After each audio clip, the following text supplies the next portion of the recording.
Hello and welcome, beloveds, to another episode of Wake Up Africa. My name is Dr. Mumbi Saraki.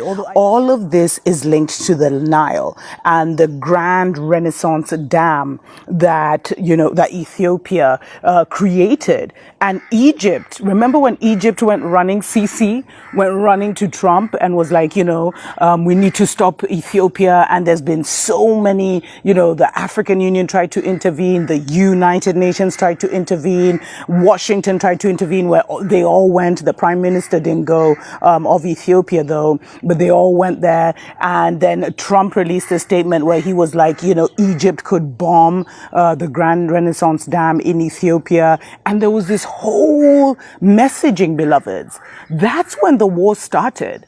The war is what we're seeing happening right now in Ethiopia is what is trying to manifest physically, but the Ethiopians are standing firm, beloveds.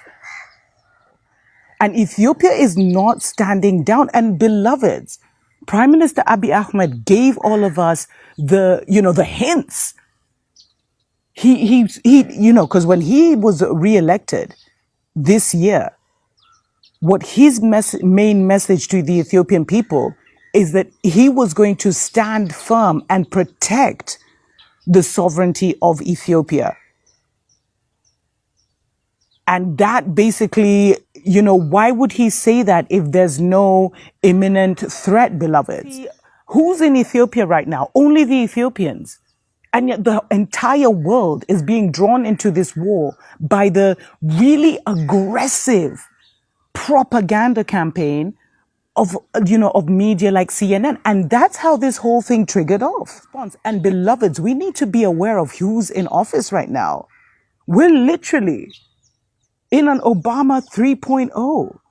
The same people who were in office when Gaddafi was taken out are the same people in office right now. But anyone who says they want to bring peace to your nation is there to destabilize it. And Ethiopia overstands this, beloveds. They've not been standing down. And you see, if the narrative war unravels, then there's no way that Babylon can stand and do what they're trying to do to Ethiopia, and it won't work. Africa needs to stand by Ethiopia. Forget the puppet presidents. Africa isn't even getting the real story of what's happening in Ethiopia because the media is controlled by Babylon. And that's how they're able to do this. They're not able to do this if they don't have the ears of the world. And Ethiopians haven't been taking this lying down. They know what's up. And Ethiopia has a very powerful diaspora. So it will be interesting to see how that plays out. And we need to recognize this is much deeper. This is literally an invasion, beloveds. Ethiopia is like a final frontier of Africa, and it is not going to fall. They couldn't stop Ethiopia financially because Ethiopia built the Grand Renaissance Dam themselves. They couldn't stop them diplomatically because China and Russia are standing behind, and the United Nations. What can we do to help Ethiopia right now?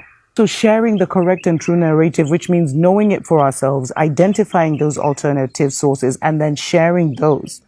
Sharing what CNN and BBC are saying helps the enemy with his strategic plan to invade Ethiopia.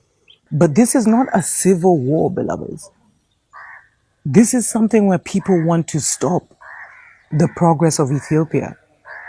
And Ethiopia will, continue to face this onslaught until we get the alternative narrative out there.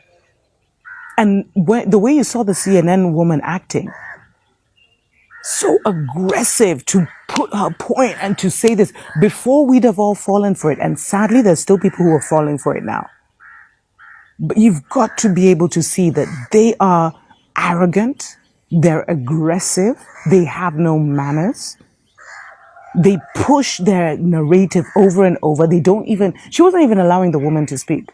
Prime Minister Abiy Ahmed's, spokeswoman.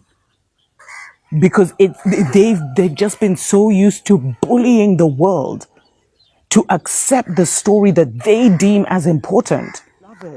I really believe that, of course, what's happening to Ethiopia is connected to the whole of Africa. Ethiopia is an important pillar of the grand renaissance of Africa.